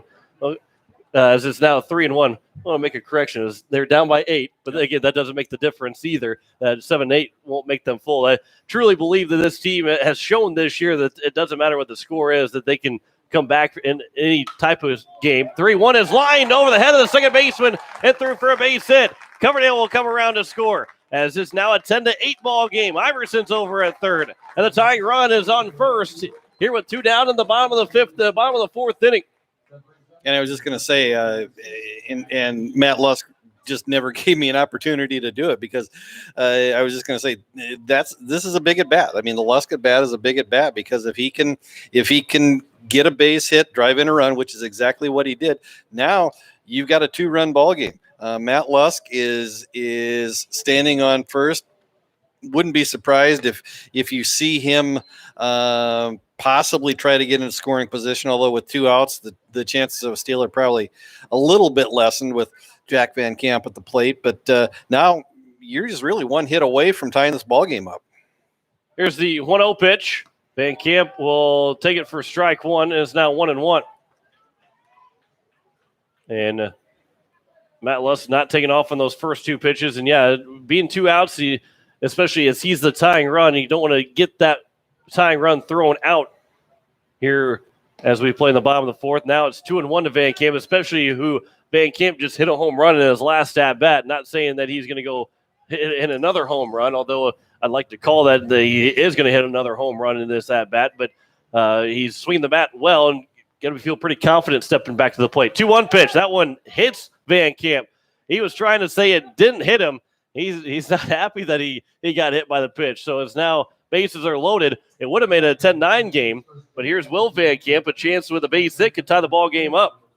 Yeah, and Jack Van Camp reacted immediately, and home plate umpire John Krogstrand immediately called a dead ball, which is what happens when you get hit by a pitch, and Jack was not happy with getting hit. I think he got hit down around the feet, and then had a few words with the Minot umpire, and now that gets followed up with Will Van Camp getting the same treatment that his brother got. That definitely hit Will Van Camp, but that one did not miss as Van Camp. But Will Van Camp will get the RBI hit by a pitch. It is now 10-9. And we are a base hit away from Post State potentially even taking the lead as Jack Van Camp is in scoring position for Kobe Carr, who is 0 for 1 with a strikeout. Wait, here's a quick chance for Post State to come all the way back in this game. Carr will knock this one down the left field line. It's going to get out of play. Actually, it stayed in play, and it's going to land foul either way, and it's 0-1. Also, if you're looking for severe weather coverage, we have it over on Capital City Rock 104.5, as well as Country 95.3 in our Facebook Live page. Zach Nelson over there. We have a couple of new severe thunderstorm warnings. Millette, Jackson, Hockin until 11:30. Jones and Stanley now have a severe thunderstorm warning until 11:15. The 0-1 pitch, that one's at the letters now 0-2. And Jones and Stanley County getting a severe thunderstorm warning means we're getting a little bit closer here to the Fort Pierre area.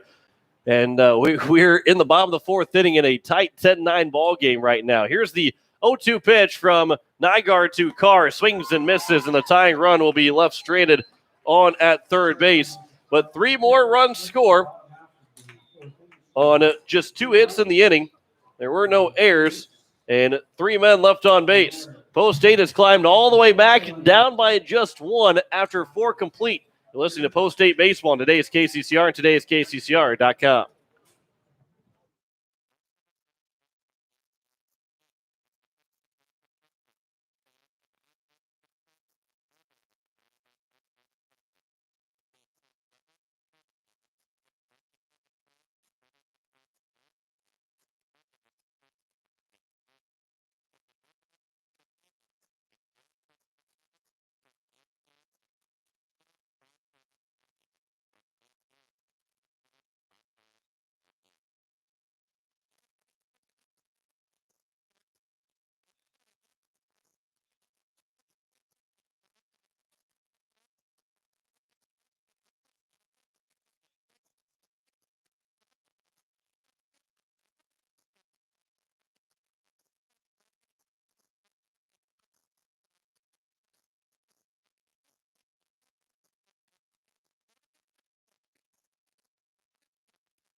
Here in the top of the fifth inning, Colin Brueggemann back on the mound for working into his third inning. This will be the top of the order, and Chase Burke, Hunter Ezeka, and Derek Nygaard.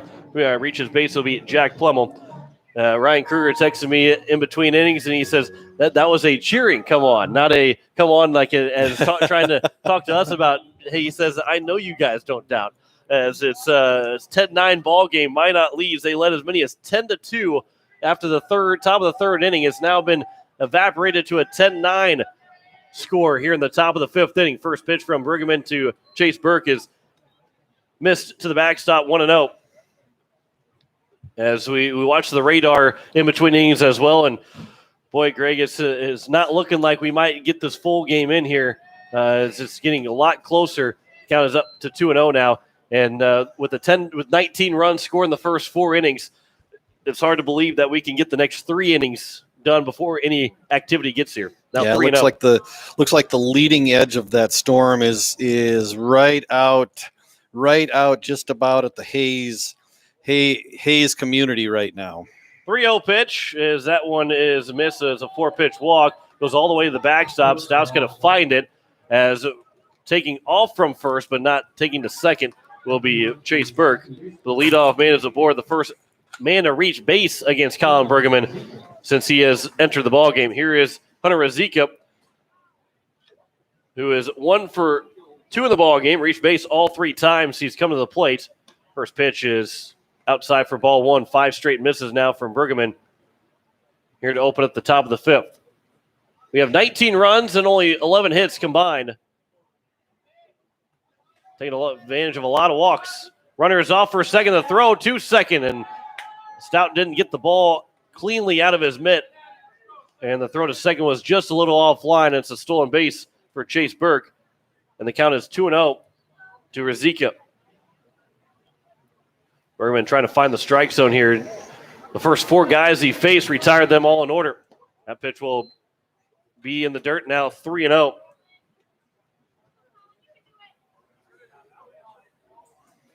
And Brueggemann in danger of back-to-back walks on 8 pitches. That one does not hit the zone either. So 8 straight pitches and 2 walks here from Brueggemann. And he's got to quickly find it.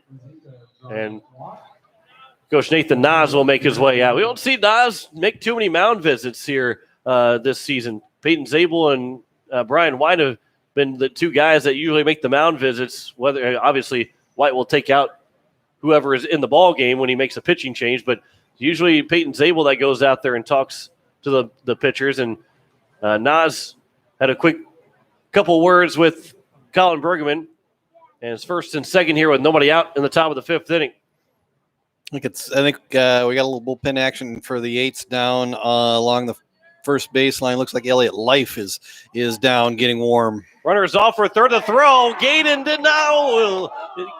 Looked like Gaden got the tag down to apply to the runner, and Burke stealing third, but the umpire calls him safe. That was a great throw from Stout, a great tag from Gaden, just not in time.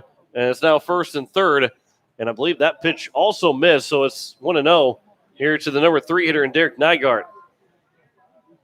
Just looking at the thunderstorm warning for Jones and Stanley County, extended until 11:15 Central Time. Storm is located near Brown Church, just to the west of Hayes, moving southeast at 35 miles an hour with 60-mile-an-hour wind gusts and penny-size hail. Count is 2-0 here to the number 3 hitter, Derek Nygaard. The 2-0 pitch. That one also misses. 11 straight misses here from Brueggemann. He can't find the zone here to open up the top of the fifth inning. Reminder, we have severe weather coverage going on. Zach Nelson, we're starting to get a lot of storms, so he might have to take over the AM station on today's KCCR. The 3-0 pitch also misses, and it's another 4-pitch walk, and the bases are loaded here with nobody out. If that happens, we still have our YouTube broadcast up, and you can head over to YouTube and search KCCR Sports, as we'll have that up and be the Minot at Pierre game that is live right now on YouTube, and continue to watch and listen to the severe weather coverage as well. Here's the first pitch to Jack Plummel, and that one will miss upstairs. 13 straight misses here from Brueggemann. After having 4 straight guys retired in order and looked very confident, cannot find the zone right now. The 1-0 pitch also misses, and it's now 2-0. You got to think if he does walk this guy that his night will come to an end. You go for the windup here. Here's the 2-0 pitch. That one is over, and it's now 2-1. And still a ground ball right back to Bergman would be a fantastic start to trying to get out of this inning. Here's the 2-1 pitch. And a half swing by Plummo. I don't think he really wanted to try and swing. He ended up starting to swing. It was going to be called a strike anyway, so now the count is 2-2. A strikeout would be great here from Bergman as well. Yeah, the infielders are in at the corners, so anything that's hit to the corners or back to Bergman is coming home. The middle infielders are back. 2-2 pitch. Curveball that just misses off the plate and so close to getting Plummo to strike out looking. But it now is a full count. And Bergman's got to find the strike zone or get Plummo to chase. Yeah, and that curveball just had to miss by just inches. I mean, that really looked like a good pitch from up here in the press box. Here comes the 3-2 pitch from Bergman to Jack Plummo. Swing and a miss, and Bergman comes back to get a strikeout. That is a big first out, and now all of a sudden is a strike or a ground ball away from getting out of this inning without allowing a run. And here is Logan Merck getting his first at bat of the evening after he replaces Vigestead in the DH spot, and he's playing shortstop. First pitch, there's a ground ball. Gaden, he'll throw to first, so the game is going to be a 2-run lead, and that gets over the top of the head of Iverson, and it's now 11-9, and everybody's safe. Yeah, and that's a ball that Gaden, he may have lost count of how many out there were, because it was a hard hit ground ball, and he certainly had an opportunity to get the out at home plate, but he immediately looked to first base, and unfortunately the ball popped out of River Iverson's glove over there, and so everybody's safe and a run scores, and the Vistas have added to the lead. Now we're up by 2.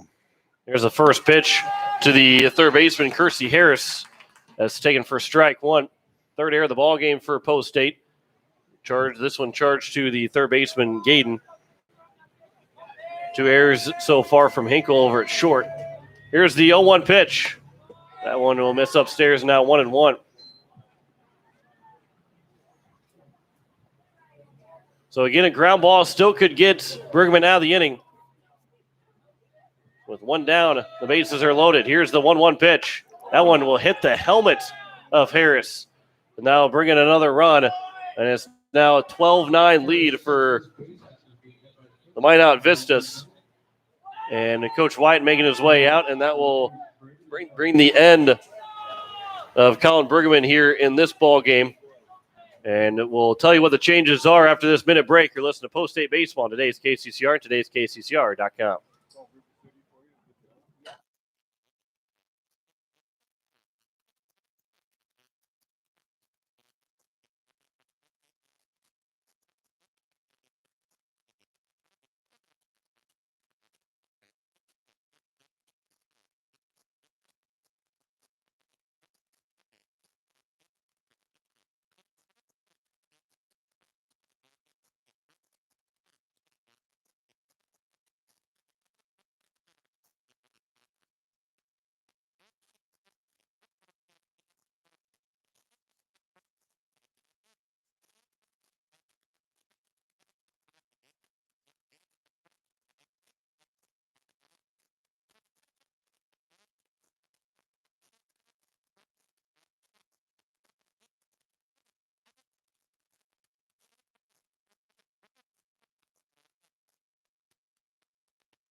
It is Elliott Life that is on the mound here for Post State, trying to work out of this bases-loaded jam with 1 down here in the top of the 5th. It is now a 12-9 lead for the Minot Vistas as that rain is closing in on the pier in Fort Pierre area.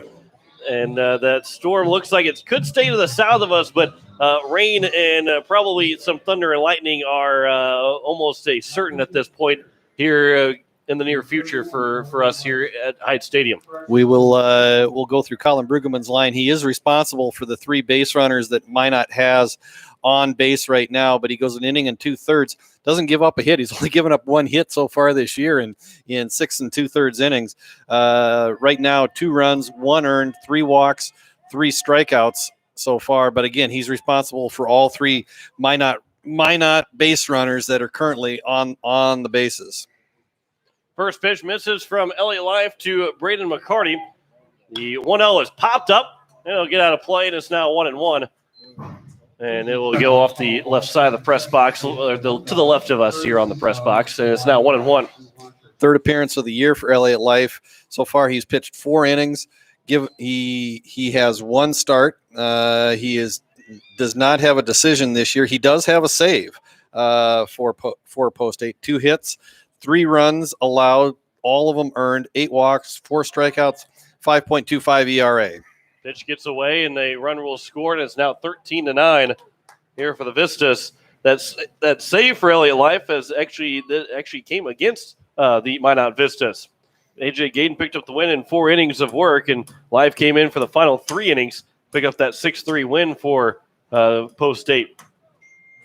3-1's the count from Elliott Life to Braden McCarty.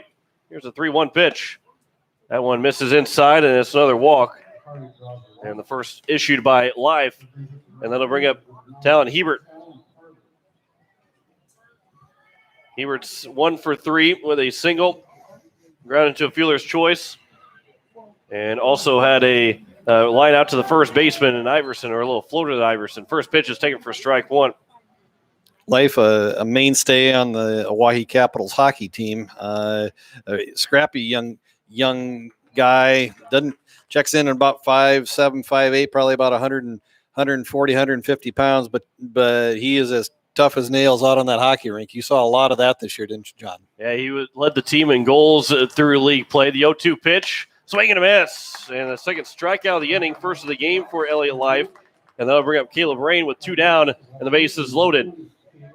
Yeah, he led the team in goals here in the 2020 season. For the 2019-2020 season in league play for the Owyhee Capitals, and would assume he'll be one of those top goal scorers again. The first pitch is taken for strike 1 after Spencer Wadeen graduates. You just had a little friend come through the window. Kind of looks like a lake fly that came in to make friends with you. Yeah, and he was just staring at me too. The 0-1 pitch is a swing and a miss. Now 0-2. Yeah, he kind of fluttered in here and it just stared right at me. I don't know what is if he's. And here comes his friend. We're getting a lot of friends up here. They're all trying to get out of the rain. Here's the 0-2 pitch from Life. That one's looked at for strike 3, and Post 8 will get out of the inning. They struck out the side, but it is going to be 3 runs that score without 1 base hit in the inning, 1 error in the inning, and 3 men left on base. We have played 4.5. It is now a 12-13-9 lead here for the Minot Vistas over Pierre. You're listening to Post 8 Baseball on today's KCCR and today's KCCR.com.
Back here at Hyde Stadium in the bottom of the fifth inning, Post State trails 13-9. John Winkler alongside Greg Dean. We are friendless here in the press box once again as Post State trails by 4 going into the bottom of the fifth inning. 9-1-2, Cade Hinkle, Garrett Stout, and A.J. Gayden to lead things off for Post State.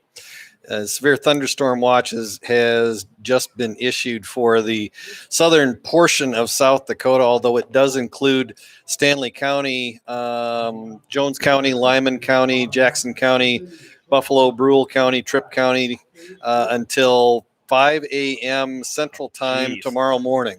Wow, that's it could be a long, long night at the radio station here if we keep getting some severe You storms. might have to lay in a supply of Red Bull, my friend. That is absolutely right. So the first pitch to Cade Hinkle is missed for ball 1. I have to ask one of our sponsors in terms of maybe Ryan Kruger to with Kruger Contracting to supply some energy drinks for me tomorrow. 2-0 is the count to Cade Hinkle. He is 0 for 1. He's probably sitting there going, wait a second here. What did I do? What do I get to do? Right. He's like, that's not why I'm so sponsoring these games. The 2-0 is over for strike 1. Now 2-1.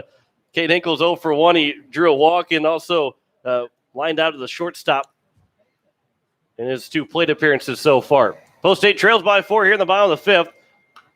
The 2-1 is fouled back, now 2-2. Rain is starting to get close to the Pierre area, obviously where it's coming from the west, which, most of the time that's where the rain's coming from. Well, it's behind us, so we cannot see the which we probably could see a little bit of some light show behind us, but we can't see anything here in the press box right now. The 2-2 pitch, Hinkle will float this one to the second baseman. Catch is made by Razika, and the leadoff man is retired. There's my John Rooney impression for you here for the evening. Thought that one might have gone a little bit farther than what it was going to. Yeah, high fly ball going all the way to the second baseman. And that'll bring in Garrett Stout, who's 2 for 3 here in the ball game. As it is Nygaard that will come set and deliver the first pitch over for strike 1 to John Krogstrand, who has a little bit of some Jim Joyce in him. Mm-hmm. You hear that strike call all the way up here in the press box. There's no doubt if it's a strike or a ball. Here's the 0-1 pitch. Stout gets off the handle, goes to the left side with it, fielded by the third baseman. Low throw, but caught by the first baseman, Plummel. And there's now 2 quickly down here in the bottom of the 5th inning. And that'll bring in A.J. Gayden, who is 0 for 3. He reached base on an error back in the 3rd inning. He flew out to the center fielder and also struck out swinging. 2 down here in the bottom of the 5th inning. First pitch is over for strike 1. Getting close to that 11 o'clock hour. Boy, this is past all of our bedtimes. I know Bill Van Camp likes to give you a lot of trouble saying your bedtimes are like 8:30, but I think for all of us, we're getting close. Glad you could stay up with us and enjoy. Obviously, there's some severe weather in the area. Zach Nelson over on Capital City Rock 104.5, Country 95.3, and the Facebook page doing severe weather coverage right now. That might be keeping you up more than the voices. Is now 1 and 2 to A.J. Gayden. But a lot of credit. Good. We still have a pretty good crowd in the stands here at Hyde Stadium here on senior night. So want a big shout out to the fans that have stayed with us here in person throughout this evening. Even though we started this day at 4 p.m. with our first game today, we're going to finish probably close to about 11:30 the way this thing's going. Gayden looks at strike 3, and that will end the top of the bottom of the 5th inning. No runs, no hits, no errors, no one left on base. After 5 complete, 13-9. Minot leads by 4. You listen to Post State Baseball on today's KCCR and today's KCCR.com.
Here in the top of the sixth inning, Post State's trailing 13-9.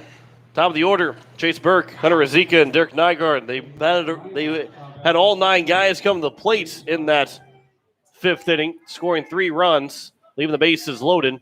Elliott Life, he was able to strike out the last 2 guys that he faced. As the first pitch will come across for strike 1 to Chase Burke, who's been on base every time he's come to the plate. Rayshon in air, walked twice and been hit by a pitch. The 0-1, that one is off the end of the bat, now is 0-2. And again, like you indicated, John, keeping that pitch count down, especially with 3 or 4, possibly 5 games this coming weekend. Keeping this pitching staff fully stocked is going to be important going into this weekend. 1-2 pitch, swing and a miss, and a pitch upstairs up by Chase Burke, and he's retired for the first time in the ball game. And that will bring up Hunter Razika, who has also reached base all 4 times he's come to the plate. On a fielder's choice, he got a base hit. He's 1 for 2. He's walked twice, which also one of those 2 walks drove in a run as he waits on the first pitch to Elliott Life, and that's over for strike 1. Ryan Kruger again texted me and said that he actually heard the part where we're going, hey, wait a second, what did I sign up for? He actually didn't actually even hear what we signed him up for because he said he was walking back into the house.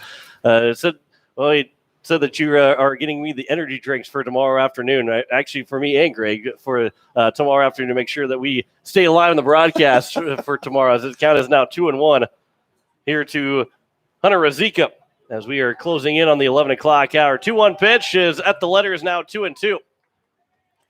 We're going back to the thought about making sure that you're fully able to use all of your arms going into the weekend. Justin Houlette threw 75 pitches tonight, so he needs he would need 3 days rest. Colin Brueggemann threw 40 pitches tonight, so he would need 2 days rest. And Elliott Life is still under 20 pitches. So the way this thing is stacking up, I think depending upon who pitches tomorrow, I think Post State should have just about all their arms available going into this weekend down in Hartford. Razika struck out swinging as well. The 0-1 pitch to the number 3 hitter in Derek Nygaard. That one will miss, and it's now 1-1. As again we play here at the top of the 6th inning, 13-9 is our score. We're far from over from this ball game. Here's the 1-1. That one's upstairs. Now 2-1. That 5th inning was the first time in this game that Post State had been held off the scoreboard so far tonight. So we know the Eights can score runs. It's just a matter of putting a few together. Elliott Life gets a 1-2-3 inning on the ground ball. The second baseman Coverdale, and that will retire the side in order. 5.5 gone by, 13-9 for the Minot Vistas over Post State. Back in a minute, you're listening to Post State Baseball on today's KCCR and today's KCCR.com.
As we welcome you back here to the bottom of the 6th inning as Post State, they trailed 13-9.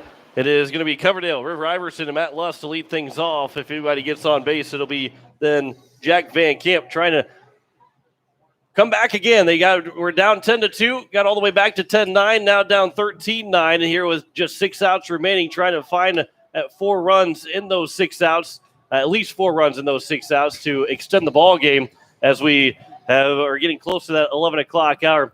And I do want to say I'm not sure if now that the baseball season, Major League Baseball season is coming back, and the Cardinals and Cubs rivalry is getting heated back up. I don't know if I want a Cubs fan to bring me any kind of energy drinks. I'm not sure what he might do to that. You might want to have a taster go through it first before you before you fully partake in it. We'll make sure that Dirk takes the first drink of that. That way, he wouldn't do it to another Cubs fan. But, I mean, he is a Cubs fan, so no, just kidding about that. 0-1 pitch to Coverdale. That one's over, and it's now 0-2. Coverdale is 0 for 2 with an RBI ground out. He also walked. He came around to score in the 4th inning. It's like we said, the Cubs haven't won a game yet this year. That's right. And still 2020 still is winless. Yeah, still winless for the Chicago Cubs. The 0-2 is in the dirt now, 1-2. As we have hit getting close to that 11 o'clock hour again here on this Monday evening. These two teams are 13 hours away from meeting back again tomorrow afternoon. There's a ground ball on the left side, fielded by the third baseman, and Harris, the throw to first, is in time, and the leadoff man is retired. That is now 5 straight retired from the pitcher in Derek Nygaard. And that'll bring up River Iverson, who is 2 for 2. Been on base all 3 times so far here tonight. You're listening to KCCR Peary Riverfront Broadcasting Station. Getting pretty close here to some of the activity heading our way. And with still an inning and a half to be played, we'll see where it takes us. We have a full game completed here, but in the bottom of the 6th inning, Post State within striking distance, only down by 4, as Iverson will pop this one up. Second baseman will call for it. And there's now 2 down here in the bottom of the 6th, and they'll bring in Matt Lusk, who has also been on base all 3 times. Hit by pitch, walk, and he singled home a run back in the bottom of the 4th. Post State had the tying run at the plate in the bottom of the 4th inning, had the go-ahead run in scoring position as well. Lusk will shoot this one into left field. Coming in on his left fielder, he'll slide and can't make the catch. And Matt Lusk is on with a 2-out single. And he's now 2 for 2, been on base all 4 times. Again, that severe thunderstorm warning for northwestern Jones and southwestern Stanley County in effect until 11:15, another 14 minutes. 60-mile-an-hour wind gust, penny-size hail associated with that storm. At 10:26, it was near the Brown Church, which would be just west of Hayes, moving southeast at 35 miles an hour. First pitch to Jack Van Camp is over for strike 1. He is 1 for 2 so far, a 3-run homer back in the 3rd inning. Struck out swinging. Here's the 0-1 from Nygaard to Van Camp. That one will get over, and it's now 0-2. And again, for severe weather coverage, head over to Capital City Rock and Country 95.3, 104.5 FM, 95.3 FM, or to our today's KCCR Facebook page. As Zach Nelson and obviously have not been able to hear or see the Facebook live stream. I'm assuming DT Myers in the studio as well, but I know Zach Nelson is. This is his season to have those severe weather covers. The 0-2 pitch, Van Camp will ground it over the top of the pitcher's head, fielded by the second baseman, a quick flip to the second shortstop covering at second, and the inning is retired. We have played 6 full innings.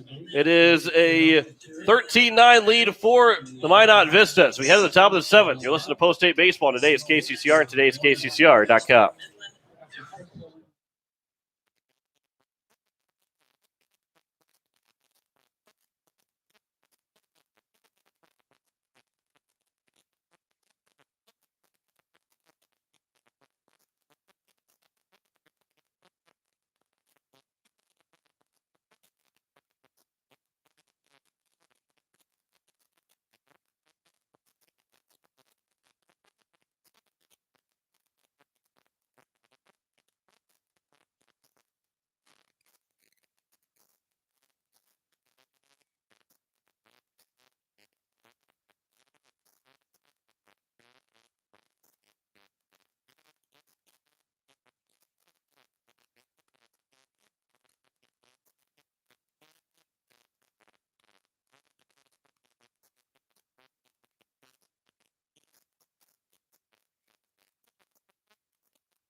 Top of the 7th inning, Elliott Life will deal with 4, 5, and 6.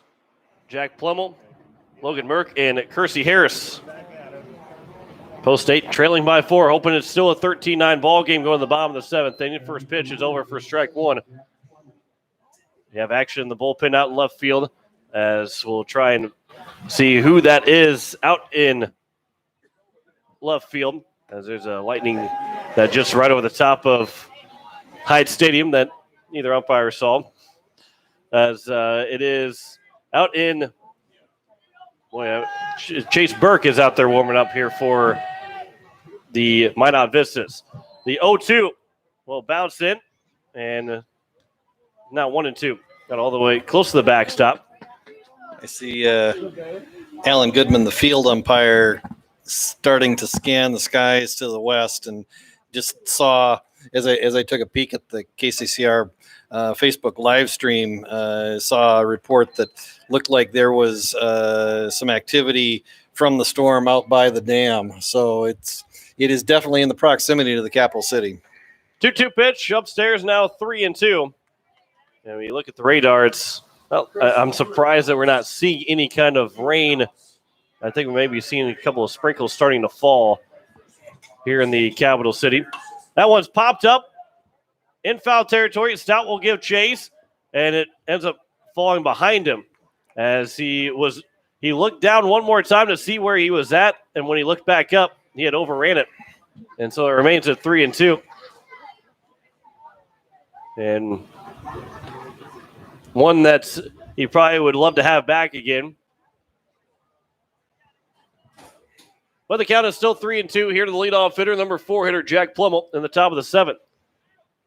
That one's grounded to the third baseman Gaden, and he'll boot it, and it'll be a leadoff error for Plummel to reach base here in the top of the 7th. And that'll bring up Logan Merck. And the umpire's kind of talking a little bit here, and we are going to have a rain delay. And we may be done for the night. It would not surprise me if they don't just call this game right now. I would expect that we probably will not resume for tonight at least, and we'll see maybe if we pick this up in the tomorrow afternoon. But right now we'll have a stoppage because of lightning, and storms are starting to get into the area.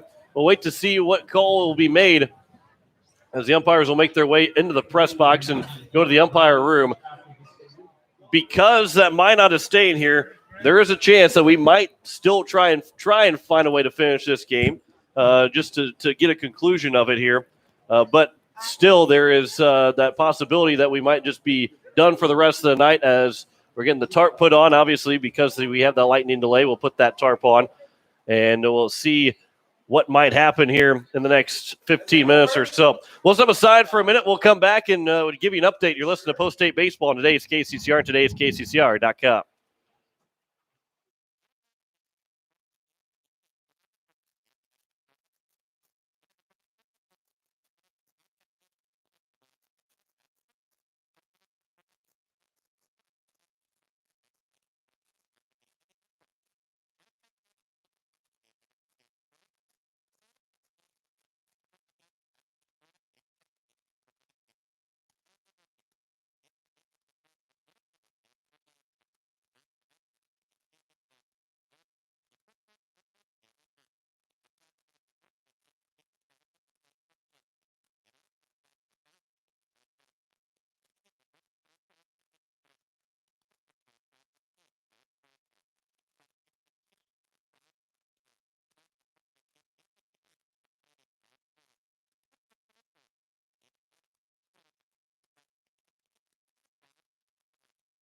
As we welcome you back here to Hyde Stadium, the game has been called here for tonight. 13-9 is our score in the top of the 7th. We have a man on at first with nobody out. We will see if maybe we will and check tomorrow morning sports, as we'll know for sure if we are going to play this game, finish this game tomorrow before we play that other of the 1 7-inning game that starts at 12 o'clock.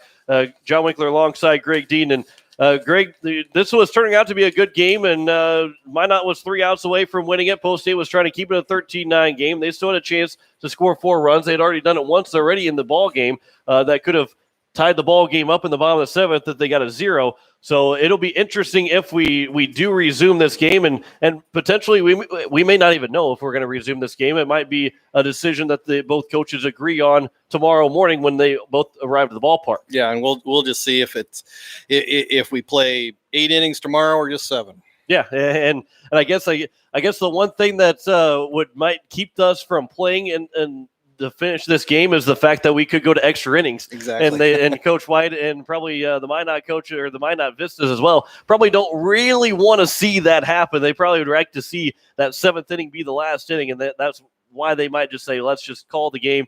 It's not going to affect either one of our records here this year, as it is a 13-9 lead here for Minot. A game has been called for the rest of the night due to lightning, and we'll try and get an update here before we return to the ballpark tomorrow afternoon. 12 o'clock, we'll start the game. 11:45 on air for the pregame.